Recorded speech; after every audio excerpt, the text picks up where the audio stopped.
Hello बच्चों, कैसे आप सभी। उम्मीद करता हूं आप सभी एकदम मस्त होंगे, तंदुरुस्त होंगे, अपनी फैमिली का और अपने फिटनेस का बहुत ही अच्छे से ध्यान में रख रहे होंगे। मैं यानी कि रोशन शाह आप सभी का एक बार फिर से बहुत बहुत स्वागत करता हूं रोशन शाह स्टडी पॉइंट पे। और आज हम क्या समझने वाले हैं, बहुत मतलब जैसे अगर हम मिड टर्म की बात करें, अभी मिड टर्म का एग्जाम हो आप सभी का, भाई एकदम मिड टर्म के एग्जाम में एकदम तबाही मचा के आए हो तुम सब, है ना। एकदम भौकाल मचा के आए हो और अब चाहते हो कि यही तबाही तुम फिर से अपने फाइनल एग्जाम में मचाओ। तो इस चैनल से आप लोगों को जुड़ना होगा, जो भी वीडियोस अपलोड होगा। और अब तैयारी ऐसी होगी कि सही में आप लोग भौकाल मचा के आओगे भाई फाइनल टर्म के एग्जाम में, ठीक है। तो देखिए, आप लोगों के डिमांड पे मैं लेके आ चुका हूं क्लास 11th पॉलिटिकल साइंस का चैप्टर नंबर हमारा रहेगा 7, जिसका नाम है संघवाद। ठीक है जी, इस चैप्टर को आज हम समझने वाले हैं। पूरा डिटेल में सारी चीजें मैं बताने वाला हूं, एनसीईआरटी के अकॉर्डिंग ही रहेगा चीजें।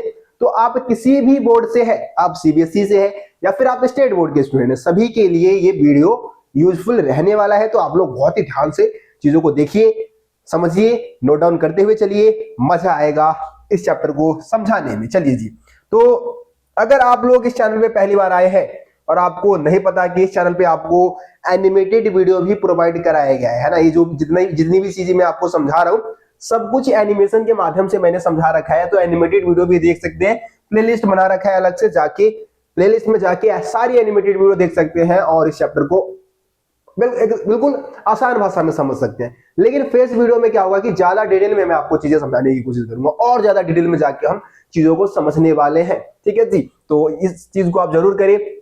चलिए, अब हम आ जाते हैं अपने सबसे पहले टॉपिक की बात करते हैं, है ना। जैसे एनसीईआरटी बुक में जाएंगे तो थोड़ा सा उसमें सोवियत संघ का एग्जांपल दे रखा है। सोवियत संघ के एग्जांपल से संघवाद के मतलब को समझाने की कोशिश की गई है। मैं एग्जांपल दूंगा, लेकिन पहले हम संघवाद के मतलब को समझेंगे। जैसे हमारे चैप्टर का नाम ही था संघवाद। तो बच्चों, संघवाद का मतलब क्या होता है, सबसे पहले आप इसको समझिए। देखिए, संघ का मतलब क्या होता है, ग्रुप, है ना। संघ का मतलब क्या होता है, ग्रुप, ठीक है। और वाद, अगर किसी भी वर्ड में वाद लग जाता है तो कोई ना कोई एक विचारधारा बन जाती है ना, एक परिभाषा बन जाती है वो। तो यहाँ पे हम संघवाद का अर्थ समझने वाले हैं। देखो, संघवाद की दो परिभाषा यहाँ पे दे रखी है। पहली परिभाषा में क्या बता रखा है कि संघवाद का मतलब होता है शक्तियों का बंटवारा जब केंद्र और राज्य सरकारों के बीच में की जाती है, तो उसको हम संघवाद बोलेंगे, ठीक है जी। पहली परिभाषा ये दे रखी है। देखो क्या लिखा है कि एक ऐसी व्यवस्था जिसमें केंद्र और राज्य सरकारों के बीच में शक्तियों का बंटवारा की जाती है, तो इसको हम क्या बोलते हैं, संघवाद बोलते हैं। ये भी परिभाषा आप लिख सकते हो, बिल्कुल सही होगा। दूसरा परिभाषा क्या दे रखा है, संघवाद से आशय है संगठित रहने के विचार से, है ना। संघवाद का मतलब क्या है, संगठित रहने के विचार से है। दो या दो से अधिक राज्यों के एक साथ संगठित रहने को ही संघवाद कहते हैं। संघीय राज्य की सर्वप्रथम शुरुआत अमेरिका से हुआ है भाई। संघवाद की शुरुआत सबसे पहले कहां से हुआ है, अमेरिका से हुआ है। अमेरिका में कितने हैं, 50 राज्य हैं, लगभग 50 राज्य एक साथ मिलके यूएसए जो है आपका संयुक्त राज्य अमेरिका है, उसका निर्माण ही करते हैं, है ना। तो संघवाद की शुरुआत सबसे पहले अमेरिका से माना जाता है। इसके अलावा सोवियत संघ की मैं बात करूं,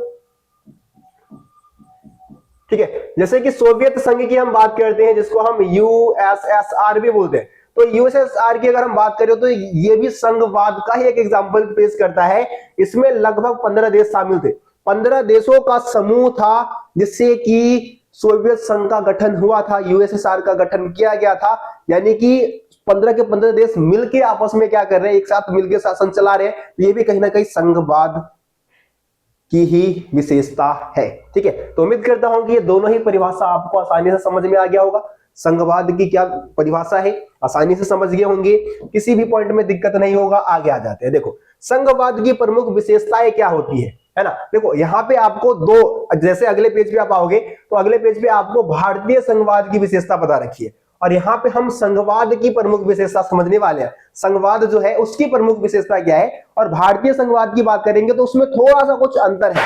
वैसे तो विशेषताएं सेम ही रहेंगी, एक आध चीजें जो है वो अलग रहेगी, है ना जी। तो सबसे पहले हम संघवाद की क्या विशेषता होती है, संघवाद की प्रमुख खासियत क्या है, उसको हम समझ लेते हैं। तो आप सभी को पता है कि जहां भी संघवाद होगा, यानी कि वहां पे 2 या 3 स्तर की सरकारें होगी। जैसे कि अगर हम भारत की बात करें तो भारत में 3 स्तर की सरकार है। सबसे पहले नंबर पे आपका केंद्र स्तर की सरकार आ जाती है ना जी। केंद्र के बाद आपको पता है राज्य स्तर की सरकारें आ जाती है। राज्य के बाद आप सबको पता है कि स्थानीय, है ना, स्थानीय स्तर की सरकार आ जाती है। तो इस आधार पे 3 स्तर पे भारत में जो है सरकारों को बांटा गया है। तो यहाँ पे क्या होगा, संघीय व्यवस्था में क्या होता है, संघवाद में क्या होता है कि 2 या 3 स्तर पे सरकारें बनाई जाती है। ठीक है, आ रही बात समझ में। दूसरा पॉइंट है संविधान द्वारा सरकार का गठन। अब देखो, आपको पता होना चाहिए कि अगर 2 या 3 स्तर पे शक्तियों को बांटा गया है तो कुछ ना कुछ लिखित दस्तावेज तो होना चाहिए जिसके माध्यम से सबको पता हो कि किसके पास क्या पावर है, केंद्र सरकार के क्या कार्य है, राज्य सरकार के क्या कार्य है, स्थानीय सरकार के क्या कार्य है, सब कुछ लिखित रूप में होना जरूरी है। और वो लिखा किसमें होगा, संविधान में, है ना।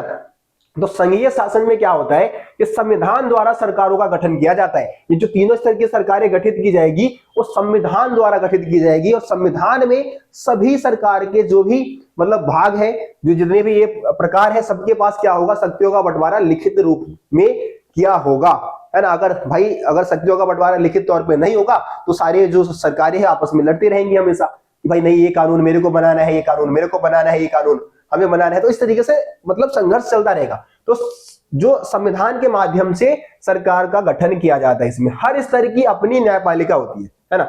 हर स्तर पे क्या होगा, अपनी न्यायपालिका होती है।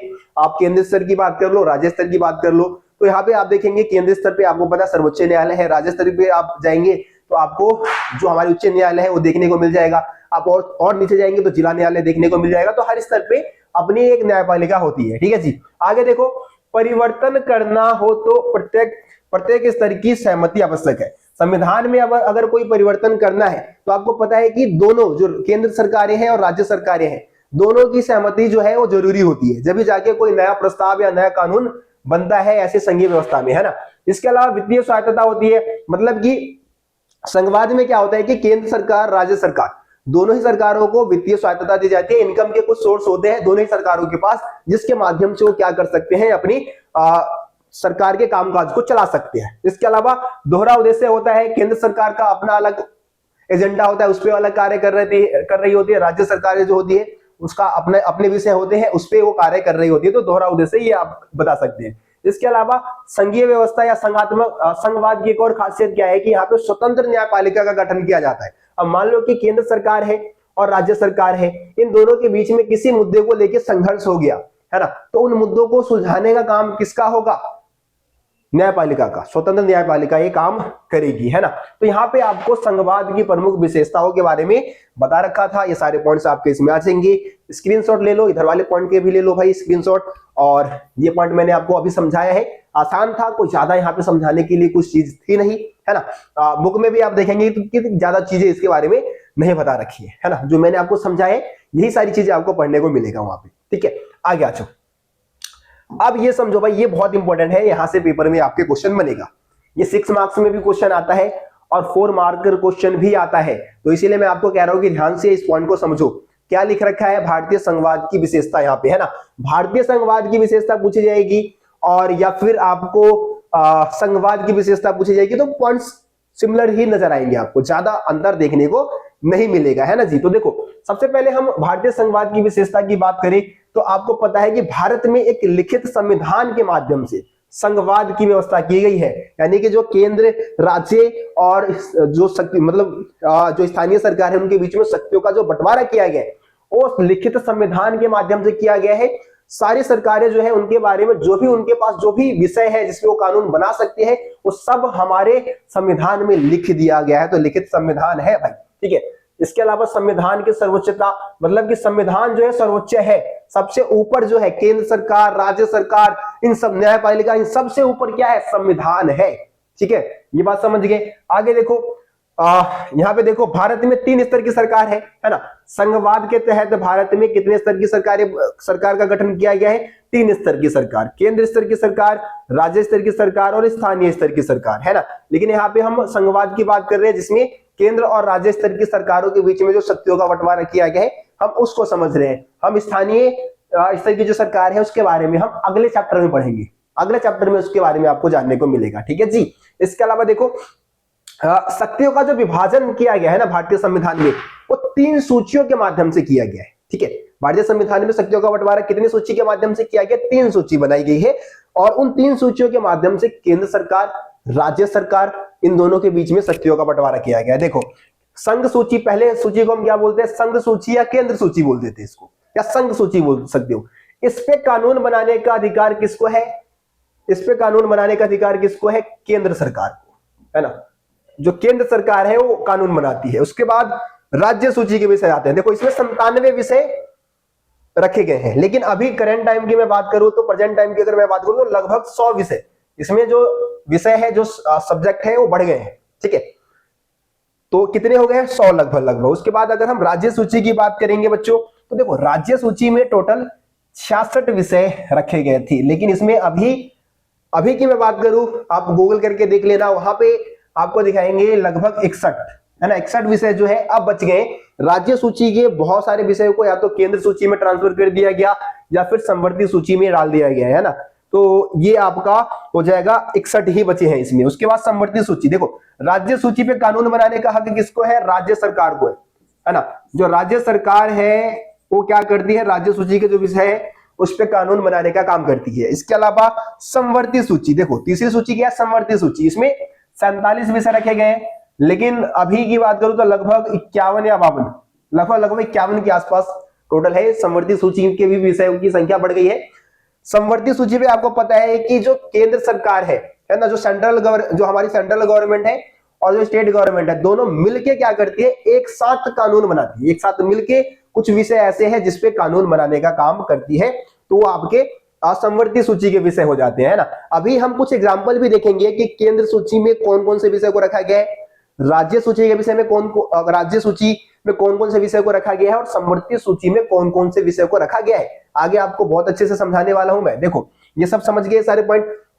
लास्ट पॉइंट रह गया कि भारत में आपको पता है संघवाद के तहत एक स्वतंत्र न्यायपालिका का गठन किया गया है, और ये इसलिए गठित किया गया है ताकि अगर किसी स्तर के सरकारों के बीच में कोई भी तनातनी होती है, किसी विषय को लेकर विवाद उत्पन्न होता है, तो जो स्वतंत्र न्यायपालिका है वो उन विवादों को संविधान के अनुसार, संविधान में लिखे रूल के अनुसार क्या करेगी? सुलझाने की कोशिश, है ना। तो ये आपके भारतीय संघवाद की प्रमुख विशेषता के पॉइंट्स हो गए भाई, स्क्रीनशॉट ले लो, ठीक है, काम आएगा। और एग्जाम के लिए मोस्ट मोस्ट मोस्ट इंपोर्टेंट ये आपका टॉपिक रहेगा। चलो जी आगे आ जाओ।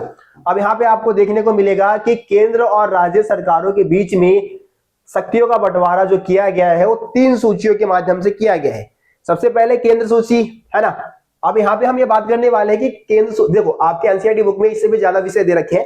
मैंने लगभग 5, 6, 7 विषय मतलब जो है जिसपे कानून बनाती है अलग अलग स्तर की सरकारें, है ना, उसके बारे में मैंने यहाँ पे लिखा है। एनसीईआरटी बुक में आपको और एक्स्ट्रा चीजें भी देखने को मिलेगा।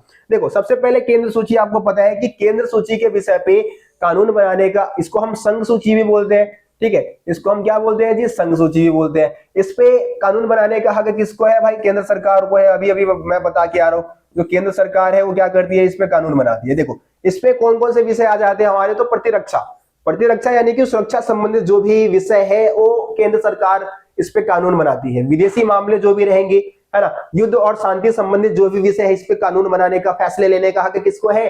केंद्र सरकार को है। बैंकिंग व्यवस्था आप देखोगे कि जैसे मौद्रीकरण को लाया गया था तो प्रधानमंत्री के द्वारा लाया गया था। कोई राज्य का जो चीफ मिनिस्टर है वो उसमें कोई मतलब दखल अंदाजी नहीं कर सकता। रेलवे में कोई भी कानून बनता है, कोई भी विषय लाए जाते हैं, कोई फैसले लिए जाते हैं तो केंद्र सरकार के द्वारा लिए जाते हैं, राज्य सरकार के अंडर नहीं आती। वायुसेना है हमारी, ठीक है, जो भी सेना, वैसे सारी सेना हमारी केंद्र सरकार के अंतर्गत ही आ जाती है, ठीक है।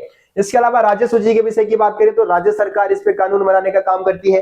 कौन कौन से विषय है जिसपे राज्य सरकार कानून बनाएगी? तो कृषि है, पुलिस है ना। जो पुलिस होती है वो आपके कहीं ना कहीं केंद्र राज्य सरकार के अंडर में होती है, लेकिन यहाँ पे जो बड़े ऑफिसर्स होते हैं जो कि इनको कंट्रोल करते हैं, कहीं ना कहीं आईपीएस ऑफिसर की बात कर लो तो वो केंद्र सरकार के अंडर में होते हैं।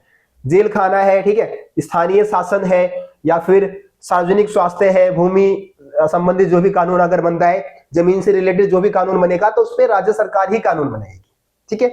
आ रही बात समझ में सबको? तो अगर आप लोगों को सारी चीजें एकदम सही से मजेदार तरीके से एक एक चीजें आपके दिमाग में डायरेक्ट जा रहा है, मजे से समझ में आ रहा है, तो भाई कमेंट में लिख देना यस भैया सब समझ में आ रहा है, कोई दिक्कत नहीं है, आपने जितना भी समझाया सब समझ में आ गया। तो मेरे को भी थोड़ा लगेगा कि हाँ यार मैं जो पढ़ा रहा हूँ सही कर रहा हूँ, मैं अच्छा कर रहा हूँ। अगर नहीं आए तो ये भी लिख देना कि भैया समझ में नहीं आया, ताकि मैं अगली वीडियो में इंप्रूवमेंट करने की कोशिश करूँ। जो भी कमी आपको नजर आता है आप कमेंट में बता देना, भैया ऐसी ऐसी बात है, अच्छा लग रहा हूं, मतलब अच्छा पढ़ा रहा हूं तो भी बता देना, अगर कुछ कमी है तो भी बता देना, ठीक है। आपके फीडबैक से ही कुछ ना कुछ सुधार होगा और बेहतर ही होगा, कहीं ना कहीं कुछ ना कुछ मैं और बेहतर कर सकता हूं, ठीक है। अभी तक आपने देखा होगा, अगर इससे पहले की वीडियो देखेंगे तो बहुत सारी कमियां थी, लेकिन अब उन सारी कमियों को दूर करने की कोशिश कर रहा हूं, और वो सब आपके सजेशन की वजह से हो रहा है। अभी तक जो जहां भी मैं पहुंचा हूं, आप लोगों के सजेशन की वजह से ही पहुंचा हूं, है ना। पहले स्टार्टिंग में बहुत सारी गलतियां की, अभी धीरे धीरे चीजें अच्छी हो रही है ना। तो ये सब आप लोगों की वजह से हो रहा है, तो आप लोग अगर सपोर्ट करते हैं तभी हम आगे बढ़ पाते हैं, है ना जी। संवर्ती सूची, आ जाओ जी। अब आपको पता है संवर्ती सूची पे केंद्र सरकार और राज्य सरकार दोनों मिलके यहाँ पे कानून बनाने का काम करेंगी, है ना, फैसले लेंगी। शिक्षा है, कृषि भूमि की बात कर ले, वैसे तो कृषि भूमि हमने ऊपर कृषि और जो भी जमीन से रिलेटेड जो है राज्य सूची के विषय आ जाते हैं, लेकिन कुछ परिवर्तन जो किए गए हैं, कुछ विषय जो उठा के डाले गए समृद्धि सूची में भी डाल दिए गए, तो कृषि भूमि और नहीं, इस पॉइंट को मैंने पूरा पढ़ा नहीं, एक मिनट। कृषि भूमि के अतिरिक्त किसी अन्य संपदा का हस्तांतरण होना हो, मतलब कृषि भूमि जो है, जो जमीन ऐसी है जो खेती करने लायक है, उसको छोड़ दो, तो दूसरी जितनी भी संपदाएं हैं, है ना, जितनी भी संपत्तियां हैं, उसका अगर हस्तांतरण होता है, ट्रांसफर होता है, तो उस पर दोनों ही सरकारें मिलकर कानून बनाएगी। वन है, ठीक है, मजदूर संघ है, जो सामान में मिलावट किया जाता है उसको, उसके रिलेटेड जो भी कानून बनेगा, है ना। तो ये सारे जो विषय है आपके संवर्ती सूची के विषय है, इस पे केंद्र और राज्य सरकारें दोनों मिलके क्या करेंगी, कानून बनाएंगे, ठीक है। उम्मीद करता हूं आप लोगों को ये टॉपिक भी समझ में आ गया होगा। पीपीटी बनाने में भाई पूरे एक रात मैंने बिता दिया, पूरा दिन भी लगा है, लगभग बहुत टाइम लगा है पीपीटी बनाने में, जब जाके ये बेहतर सा मस्त सा पीपीटी मैं बना पाया हूं, ठीक है। तो इस पीपीटी को आप लोग डाउनलोड करना चाहते हैं तो टेलीग्राम चैनल को सब्सक्राइब कर सकते हैं। टेलीग्राम पे जाके सिंपली आप सर्च करें रोशन सा स्टडी पॉइंट, चैनल पे भी आपको देखेंगे, चैनल का जो पेज है वहां पे भी आपको टेलीग्राम का लिंक देखने को मिल जाएगा, तो वहां से जाके आप टेलीग्राम चैनल को सब्सक्राइब कर लेना इस पीडीएफ को पाने के लिए, ठीक है। चलिए आगे बढ़ जाते हैं अगले टॉपिक की तरफ।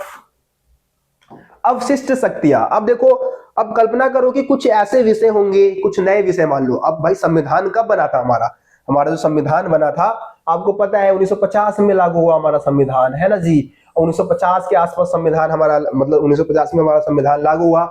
जब 1950 से पहले के दशक में जब संविधान बन रहा था हमारा, और 50 का दशक बोल दिया मैंने, 1950 से पहले जब हमारे जो नेता लोग थे, जब संविधान लिखने जा रहे थे, और अभी 2024 में हम लोग आ चुके हैं, तो अभी के समय की बात करें और उस समय की बात करें, कितना कुछ बदल चुका है। अभी के लोगों की जरूरतें बदल चुकी है, पसंद नापसंद बदल चुकी है ना। तो विषय भी, कुछ नए विषय भी उभर के सामने आ गए होंगे।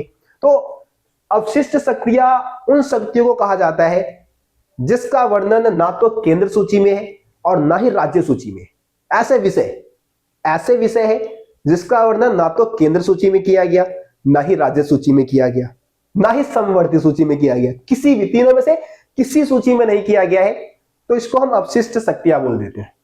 यानी कि ये नए विषय उभर के सामने आए हैं, ठीक है, हाल फिलहाल में उभर के सामने आए। जैसे कि साइबर कानून की बात कर लो। अब साइबर कानून, है ना, ये क्या जब हमारा संविधान बन रहा था उस समय ऐसी कोई टेक्नोलॉजी वगैरह कुछ आया था क्या? नहीं आया था। लेकिन आजकल आपको पता है साइबर जो फ्रॉड हो रहे हैं या फिर साइबर क्राइम हो रहे हैं वो कितना ज्यादा बढ़ गया है।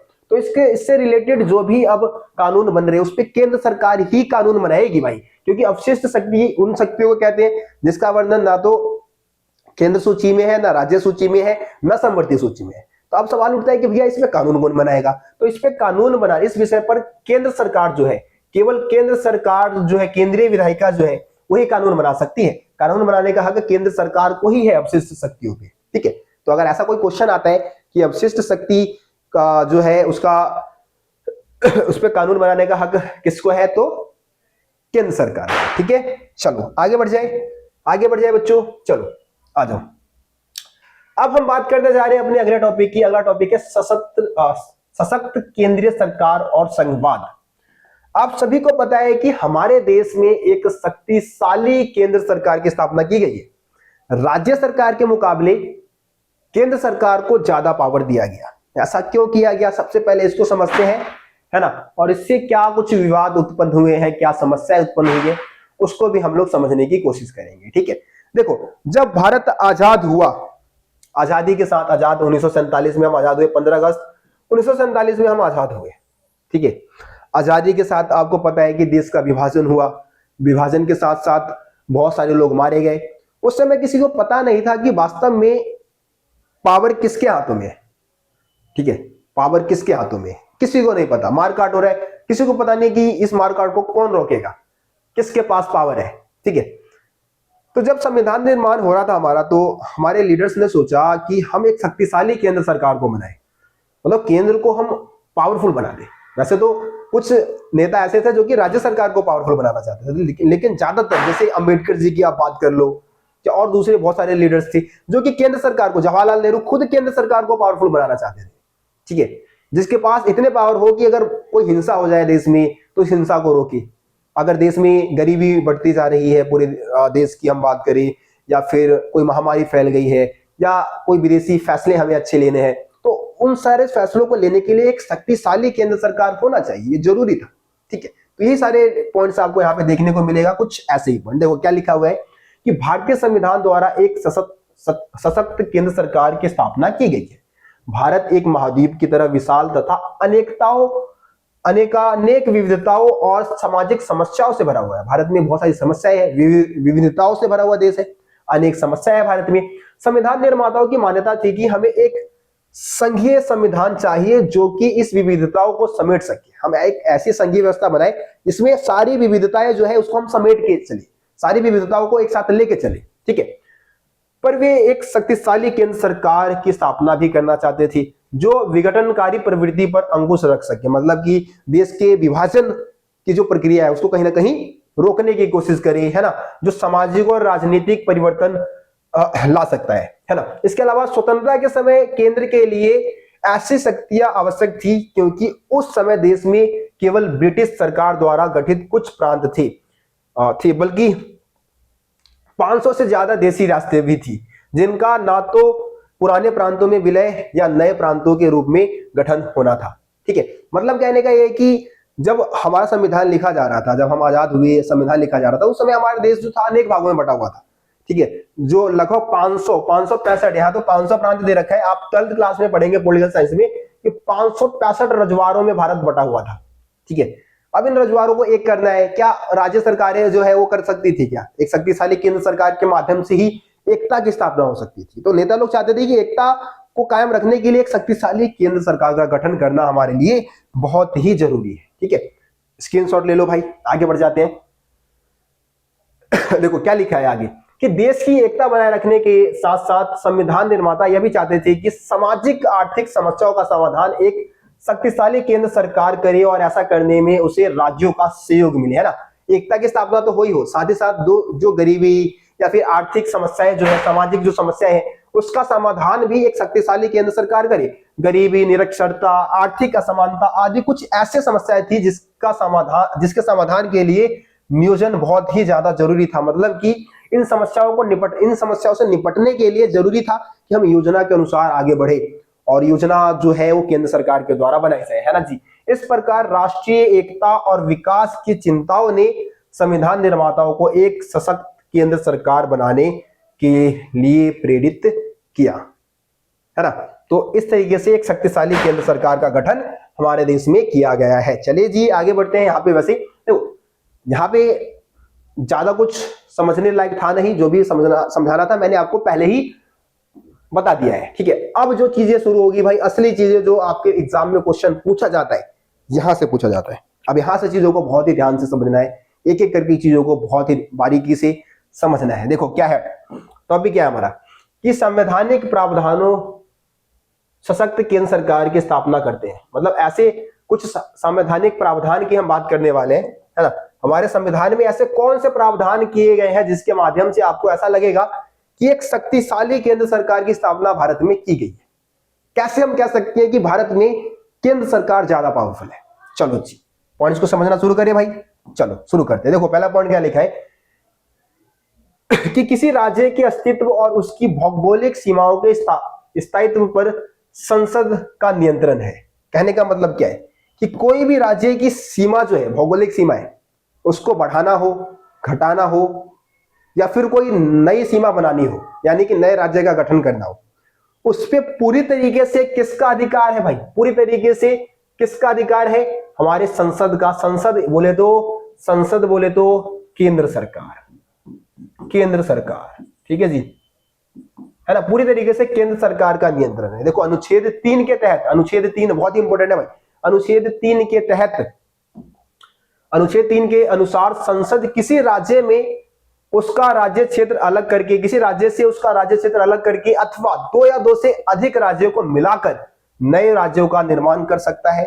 ठीक है, वह किसी राज्य की सीमाओं या नाम में परिवर्तन भी कर सकता है ना, किसी दो राज्यों को मिला के एक राज्य बना दिया, एक राज्य को दो राज्य बना दिया, राज्यों की सीमाएं बदल दी, तो ये पूरा हक किसको है? केंद्र सरकार को है। इससे समझ में आता है कि राज्यों का अस्तित्व कभी भी खत्म हो सकता है, कभी भी, है ना। तो इससे समझ में आ गया ना कि भाई केंद्र सरकार ज्यादा पावरफुल है और राज्य सरकार का अस्तित्व तो भाई कभी भी मिटा सकता है केंद्र सरकार। देखो आगे, देखो आगे, देखो क्या है, संविधान में केंद्र को अत्यंत शक्तिशाली बनाने वाले कुछ आपातकालीन प्रावधान भी है। मतलब कि जब मैं आपको बता दूं कि जब आपातकाल लगेगा ना, आपातकाल की जब घोषणा हो जाती है, धारा 352 या 56 के अनुसार अगर आपातकाल लग गया, धारा 356 लग जाता है, तो उसके बाद आपको पता है कि जितने भी राज्य सरकार के जो विषय है ना, उस पर भी कानून बनाने का काम जो है केंद्र सरकार ही करती है।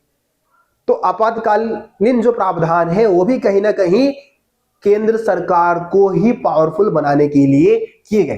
ठीक है, वही बातें यहां पे आपको लिखी हुई मिल जाएगी, एक बार इसको आप रीड कर लेना। ठीक है, चलो आगे बढ़ जाते हैं। अगला पॉइंट क्या है, अगला प्रावधान क्या किया गया भाई शक्तिशाली केंद्र सरकार बनाने के लिए, कि सामान्य स्थितियों में भी केंद्र सरकार को अत्यंत प्रभावी वित्तीय शक्तियां और उत्तरदायित्व है। सबसे पहले तो आय के प्रमुख साधनों पर केंद्र सरकार का नियंत्रण है। ज्यादातर इनकम के सोर्स किसको दिए गए भाई? केंद्र सरकार को। राज्य सरकार के पास इनकम के सोर्स ही नहीं है, तो राज्य सरकार को कहीं ना कहीं डिपेंड रहना पड़ता है पैसों के लिए, किस पे? केंद्र सरकार पे। मतलब कहीं ना कहीं एक बहुत ही संविधान निर्माण जब हो रहा था तो उस समय एक व्यक्ति थे, नाम था उनका के संतनम।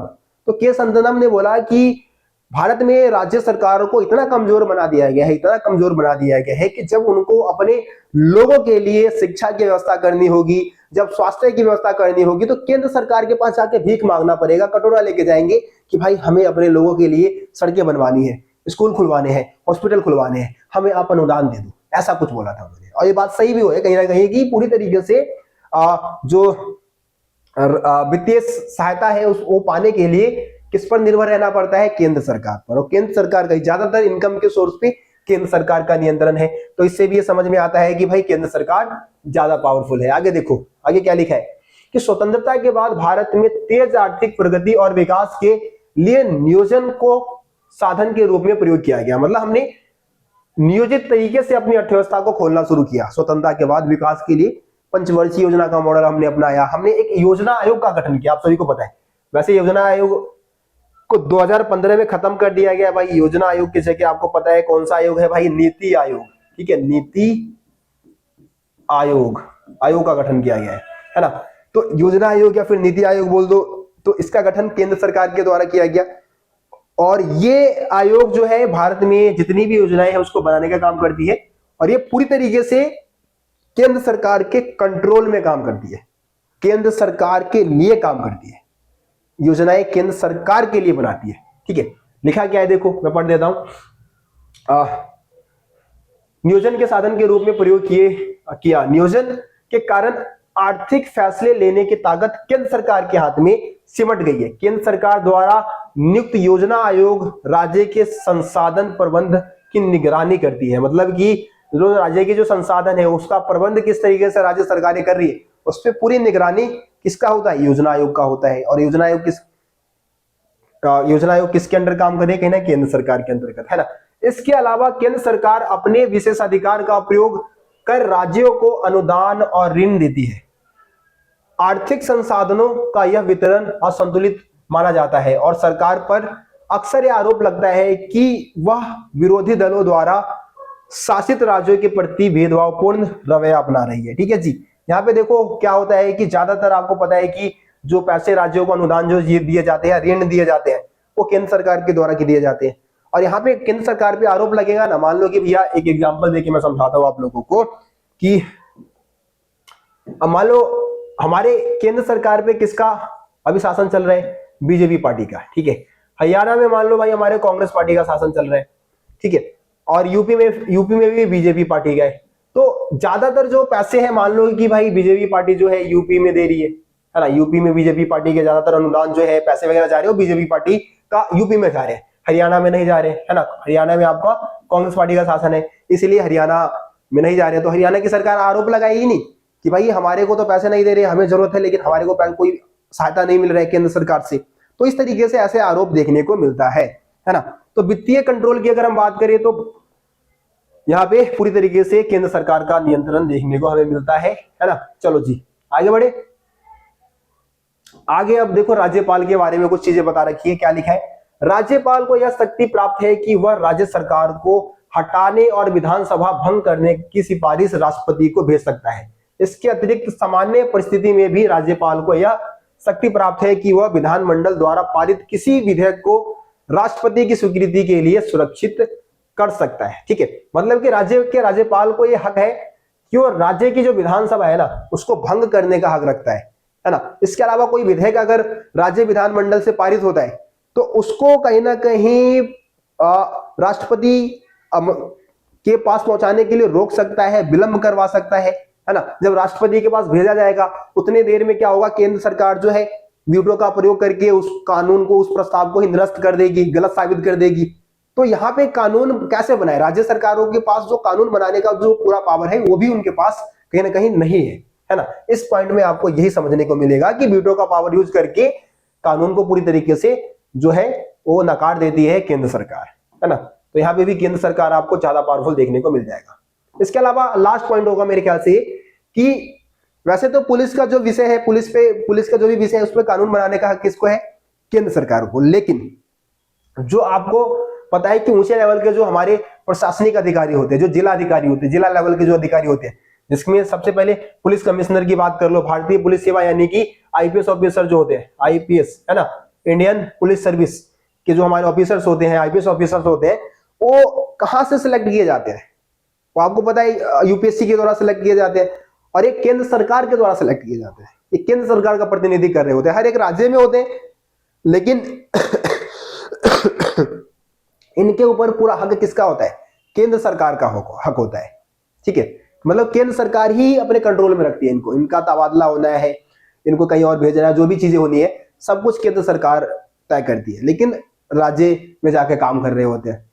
ठीक है, तो ये भी कहीं ना कहीं केंद्र सरकार को ज्यादा पावरफुल बनाती है ना। तो ये सारे पॉइंट्स थे जो कि केंद्र सरकार, एक और पॉइंट है आपका यहाँ पे कि अगर किसी एरिया में सैनिक शासन लागू होता है, मार्शल लॉ लागू होता है ना, तो इस समय में भी जो केंद्र सरकार है वो उस एरिया में ज्यादा पावरफुल हो जाती है ना। देखो क्या लिखा है, संविधान के 2 अनुच्छेद 33 और 34 संघ सरकार की शक्तियों को उस स्थिति में काफी बढ़ा देती है जब देश के किसी भी क्षेत्र में सैनिक शासन यानी कि मार्शल लॉ लागू होता है। ठीक है, यह प्रावधान संसद को इस बात का अधिकार देती है कि ऐसे स्थिति में वह केंद्र या राज्य के किसी भी अधिकारी के द्वारा शांति व्यवस्था बनाए रखने या उसकी बहाली के लिए किए गए किसी भी कार्य को कानूनन जायज करार दे सकता है ना। जो केंद्र और राज्य स्तर की जो भी अधिकारी है, अगर वो किसी एरिया में मान लो कि अशांति फैला हुआ है ना, जैसे कि सिक्किम का एग्जाम्पल ले लो या फिर आप पंजाब का एग्जाम्पल ले लो, मान लो वहां पे अशांति का माहौल है, या जम्मू कश्मीर का एग्जाम्पल ले लो, तो वहां पे क्या कर सकती है जो केंद्र सरकार है, वो छोटे छोटे अधिकारियों को भी पूरी तरीके से कानूनी कार्यवाही करने की जिम्मेदारी, मतलब जो अधिकारी लोग हैं उनको पूरी राज्य स्तर के जो अधिकारी है उनको भी कहीं ना कहीं पूरी तरीके से ऑर्डर देने का हक रखती है केंद्र सरकार कि वहां पे जाके आप कानून व्यवस्था को पूरी तरीके से क्या करो, कंट्रोल में रखो, है ना। आगे क्या लिखा है, इसी के अंतर्गत सशस्त्र बल विशिष्ट शक्ति अधिनियम का निर्माण किया गया। ठीक है, देखो सशस्त्र बल विशिष्ट शक्ति अधिनियम क्या है कि किसी भी एरिया में अगर अशांति फैली हुई है तो वहां पे जो हमारे जो सेना के जो है मतलब सदस्य है वो जाके क्या कर सकते हैं, जांच पड़ताल कर सकते हैं, लोगों की जांच पड़ताल भी कर सकते हैं। ये इस सशस्त्र बल विशिष्ट अधिनियम के तहत ये प्रावधान किया गया है। और इसके वजह से कभी कभी क्या होता है, जनता और सशस्त्र बलों में आपसी तनाव भी उत्पन्न हो जाते हैं, है ना। कई बार अगर ज्यादा परेशान कर रहे हैं भाई लोगों को तो तनाव तो उत्पन्न होना ही है। ठीक है, तो ये सारे पॉइंट्स ऐसे थे जो जिससे ये समझ में आता है कि केंद्र सरकार और राज्य सरकार के बीच में तनातनी तो है ये, लेकिन यहां पे हम ये समझ लेते हैं कि इन सारे पॉइंट से ये निष्कर्ष निकलता है कि भारत में केंद्र सरकार को ज्यादा पावरफुल बनाया गया है। ठीक है, चलो एक बार फटाफट सारे पॉइंट्स देख लो, स्क्रीनशॉट ले लो आप लोग। कहां से थे हम? हाँ, यहां से पहला पेज, दूसरा पेज, तीसरा पेज, चौथा पॉइंट है ना, ये पांचवा पॉइंट था आपका, और ये आपका छठा पॉइंट था, और ये सातवां, 7 पॉइंट लगभग। ठीक है, चलिए जी, उम्मीद करता हूं आप लोगों को समझ में आ गया होगा सारा कुछ। अब हम आगे बढ़ते हैं, अगले पॉइंट की हम बात करते हैं। क्या है हमारा भारतीय संघीय व्यवस्था में तनाव। अब भाई भारतीय संघीय व्यवस्था में तनाव क्यों उत्पन्न हो रहा है और ऐसे क्या कारण है जिससे कि तनाव उत्पन्न हो रहा है, उसको हम समझने वाले हैं। देखो क्या लिखा है कि भारत के संविधान ने केंद्र सरकार को बहुत अधिक शक्ति प्रदान की है, जबकि राज्यों में शासन चलाना राज्य सरकारों की जिम्मेदारी है।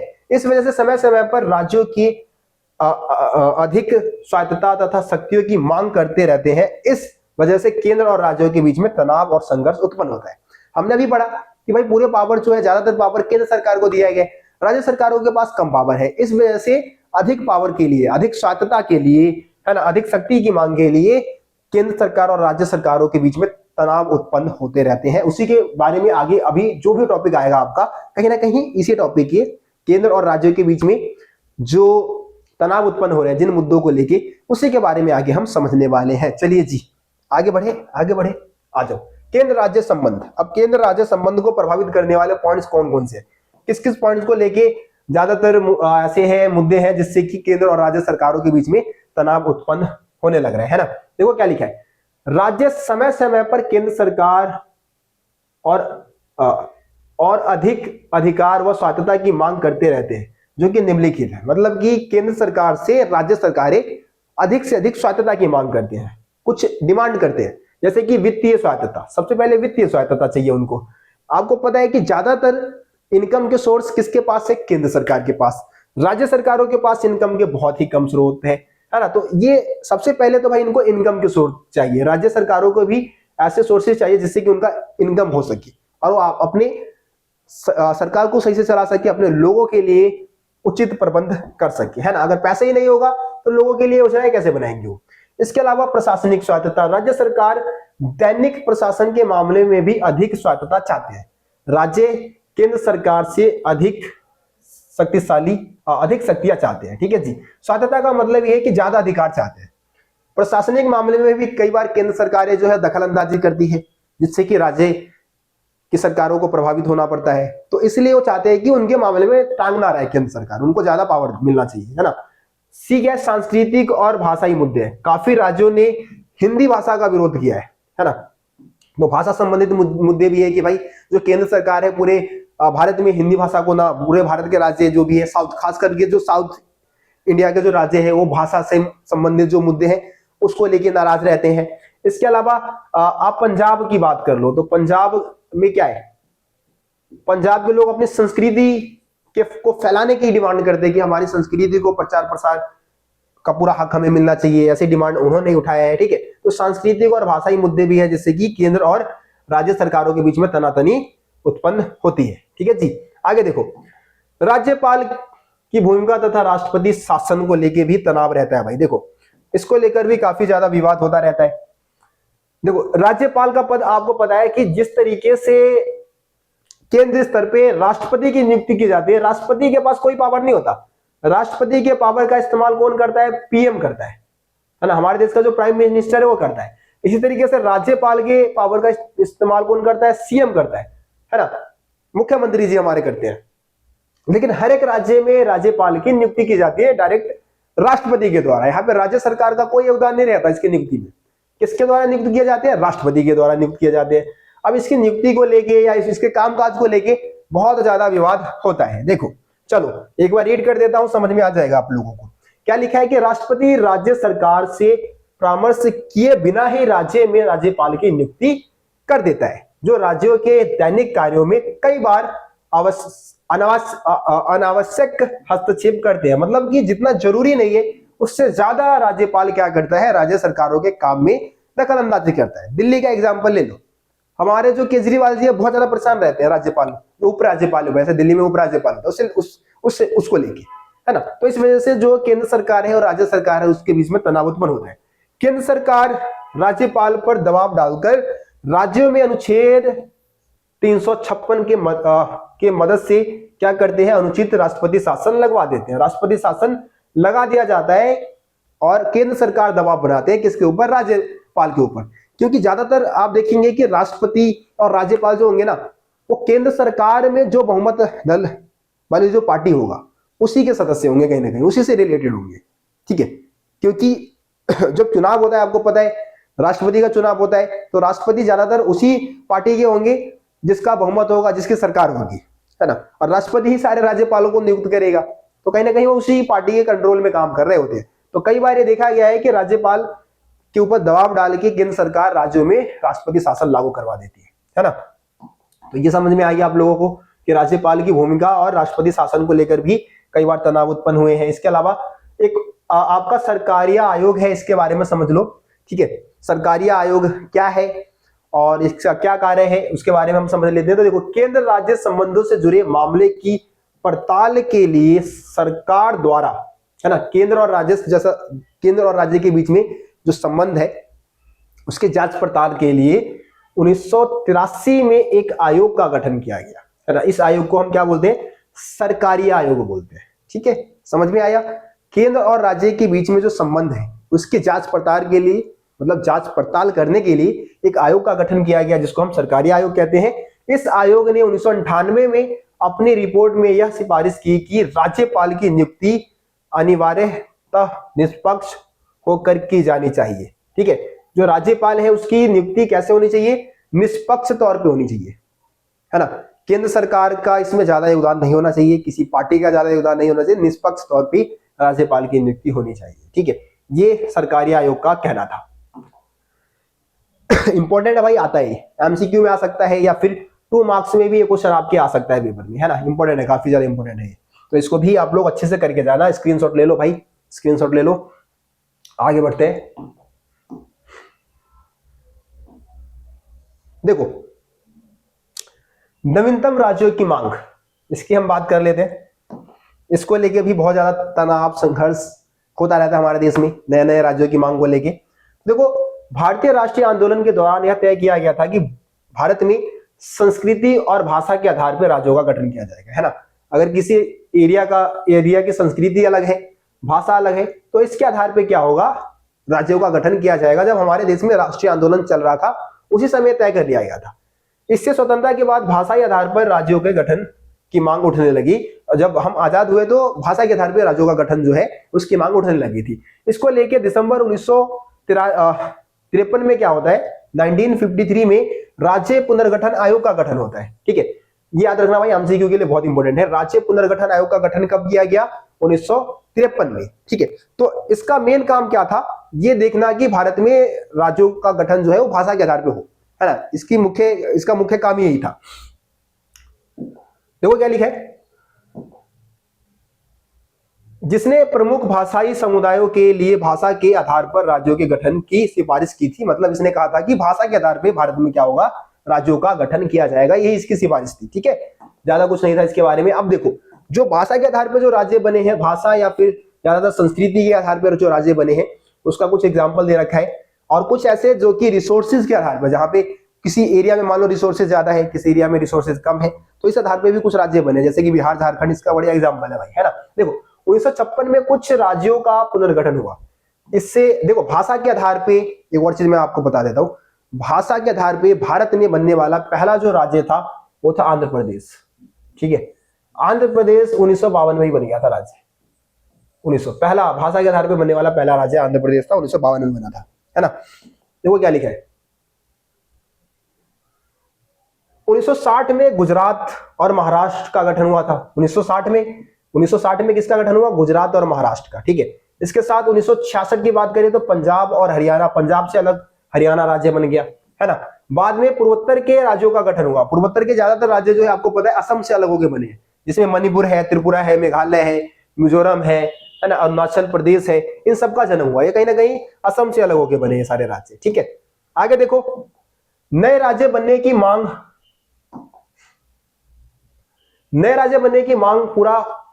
पूरा करने तथा अधिक प्रशासनिक सुविधा के लिए कुछ बड़े राज्यों का विभाजन 2000 में किया गया। 2000 के आसपास भी बहुत सारे जो राज्य अलग हुए, जैसे मध्य प्रदेश, उत्तर प्रदेश और बिहार को विभाजित करके आपको पता है कि मध्य प्रदेश से आपको पता है छत्तीसगढ़ का गठन हुआ, है ना। इसके अलावा आप देखेंगे उत्तर प्रदेश से आपका उत्तराखंड का गठन हुआ, है ना।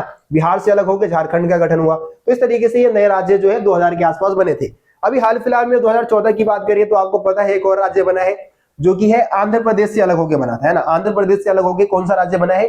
तेलंगाना जो राज्य है ये बना है, ठीक है। तो इनमें से ज्यादातर जो हमारे राज्य बने वो भाषा के आधार पे बने हैं, कुछ संस्कृति के आधार पे और कुछ रिसोर्सेज के आधार पे बने हैं, है ना। जिस एरिया में रिसोर्सेज ज्यादा थे, जैसे कि झारखंड और बिहार का एग्जांपल आप दे सकते हैं, है ना। तो ये हो गया। चलिए, उम्मीद करता हूं ये पॉइंट भी समझ में आ गया होगा।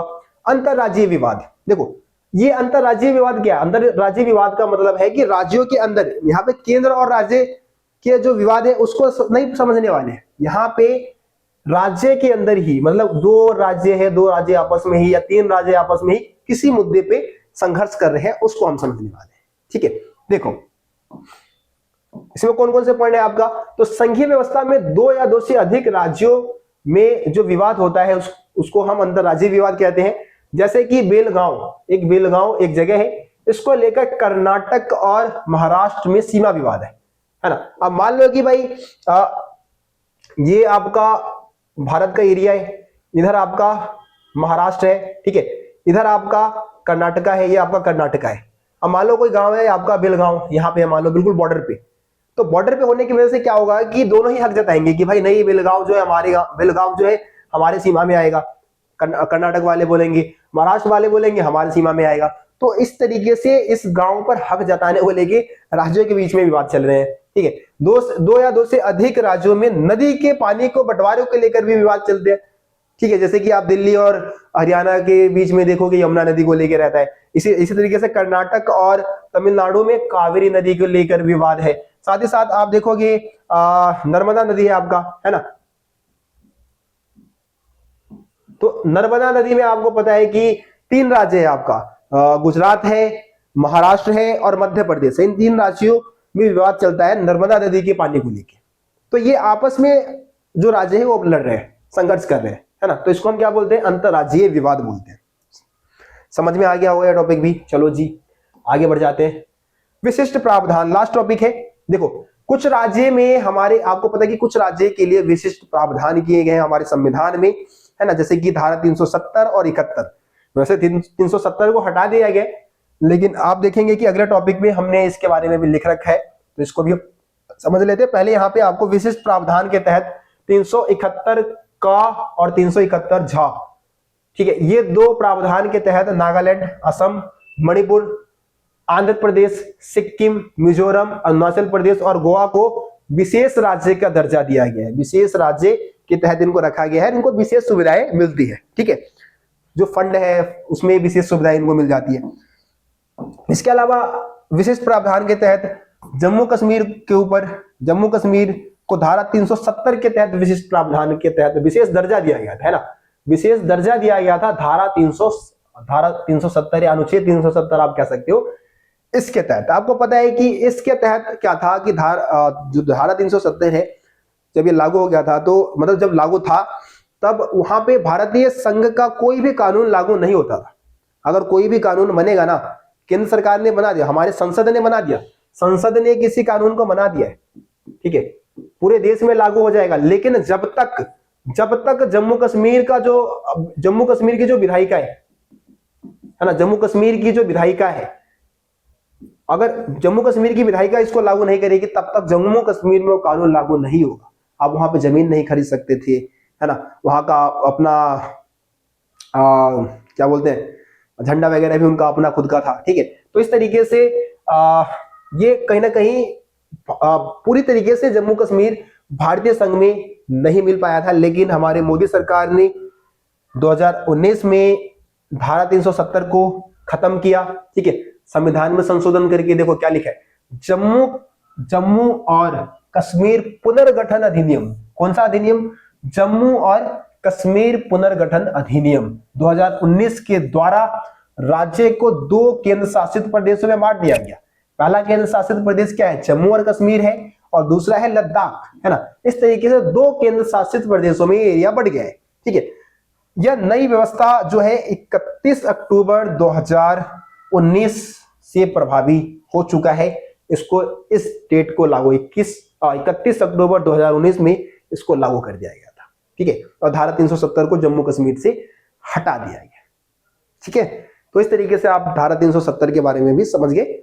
बुक में लास्ट में आपको इसके बारे में देखने को मिल जाएगा, है ना। तो इस तरीके से आपका ये जो चैप्टर है खत्म होता है, और उम्मीद करता हूं आप लोगों को जो भी चीजें मैंने समझाया है आप सभी को आसानी से समझ में आ गया होगा। लगभग 50 मिनट की हमारी जो वीडियो है वो बन चुकी है। भाई किसी भी पॉइंट में आपको अगर डाउट लगता है तो आप लोग मेरे को कमेंट में बता सकते हैं, और अगर डाउट नहीं लगता, सब कुछ प्यार से समझ में आ गया है, मजेदार तरीके से समझ में आ गया है, तो कमेंट में बता दो कि हाँ भैया सब समझ में आ गया, एकदम मजा आ गया।